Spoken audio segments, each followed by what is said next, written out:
శతం మాంగళ్యం దంతనామేన లోకరక్షకహేతునా కంఠే రత్నాని శుభగే సంజీవ శరదాం శతం మాంగళ్యదానమహోర్తస్సు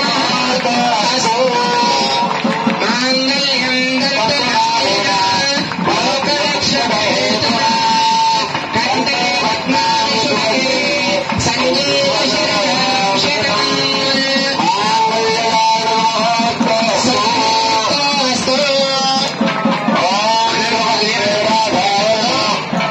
మాంగళ్యం తంతునామేన మమ జీవన హేతున అంటే మన కోసం చేసుకుంటారు. కానీ స్వామివారు మాంగళ్యం తంతునామేన లోకరక్షక హేతున అంటే నేను లోకాన్ని రక్షించడం గురించి కళ్యాణం చేసుకుంటున్నాను కాబట్టి ఆ కళ్యాణాన్ని మంచిగా జరిపించండి ప్రతిరోజు చెప్తూ ఉంటారు స్వామివారు. జయ గురు సీతారామచంద్ర భగవానికి, సీతారామచంద్ర భగవానికి, జయ గురు సీతారామచంద్ర భగవానికి. ఇది అక్షరారోపణం జరిగిందా స్వామివారికి బాగా బాగా చెప్పండి.